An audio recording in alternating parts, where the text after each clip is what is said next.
শিরকের ভয়াবহতা, এটি আল্লাহ তাআলার কাছে সবচেয়ে ঘৃণিত অপরাধ। আব্দুল্লাহ ইবনে মাসউদ রাদিয়াল্লাহু তাআলা আনহু বলেন, আমি রাসূল সাল্লাল্লাহু আলাইহি সাল্লামকে প্রশ্ন করেছিলাম, কোন গুনাহ আল্লাহর নিকট সবচেয়ে বড়? তিনি বললেন, তুমি আল্লাহর সাথে কাউকে শরীক করবে অথচ তিনি তোমাকে সৃষ্টি করেছেন। যে ব্যক্তি শিরক নিয়ে মৃত্যুবরণ করবে তাকে আল্লাহ ক্ষমা করবেন না। পবিত্র কোরআনেও এই ব্যাপারে আয়াত আসছে। সহিহ বুখারী হাদিস নম্বর 4761। এছাড়া পবিত্র কোরআনের সূরা নিসার 48 নম্বর আয়াতে মহান আল্লাহ তাআলা বলেন, নিশ্চয় আল্লাহ তাকে ক্ষমা করেন না যে লোক তার সাথে শরীক করে।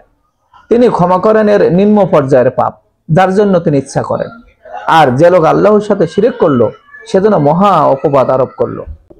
এখান থেকে একটি হাদিস ও একটি কোরআনের আয়াত থেকে আমরা স্পষ্ট বুঝতে পারি, মহান আল্লাহ তাআলা অনেক ছোট বড় গুনাহ বান্দার ক্ষমা করে দেবেন, তবে শিরকের গুনাহ ব্যতীত। অতএব আমরা যেন কোনো অবস্থাতে আল্লাহর সাথে শিরক না করি, সেদিকে আমাদেরকে সচেতন থাকতে হবে। আমাদের কিন্তু ধারাবাহিকভাবে এই আলোচনা চলতে থাকবে। আমরা হয়তো অনেকে জানি না যে শিরক কোন কোন কারণে শিরক হয়। অবশ্যই আমাদের পরবর্তীতে শিরক নিয়ে বিস্তর আলোচনা থাকবে, যে কোন কোন কাজ বা কোন কোন কথা বললে সেটা আমাদের জন্য শিরক হবে।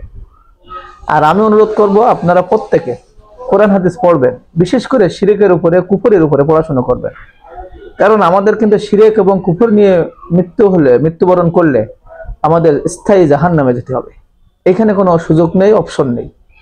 অন্য হয়তো ছোটখাটো গুনাহ আল্লাহ চাইলে যার জন্য ইচ্ছা করবে আল্লাহ তাকে ক্ষমা করবে, কিন্তু আল্লাহ কিন্তু শিরকের গুনাহ ক্ষমা করবেন না। উনি একাধিক কোরআনের আয়াতে এবং রাসূলুল্লাহ সাল্লাল্লাহু আলাইহি ওয়াসাল্লামের হাদিসে কিন্তু জানিয়ে দিয়েছেন। এ ব্যাপারে আমাদেরকে অবশ্যই সবচেয়ে বেশি সতর্ক থাকতে হবে।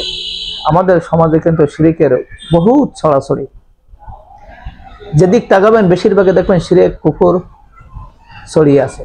আমরা হয়তো না জেনে না বুঝে অনেকে শিরকের সাথে কুফরের সাথে যুক্ত হয়ে যাচ্ছে, নিজেরাও বুঝতে পারতেছি না। এই জন্য আমাদেরকে সচেতন হতে হবে, সতর্ক হতে হবে, পড়াশোনা করতে হবে, জানতে হবে, বুঝতে হবে।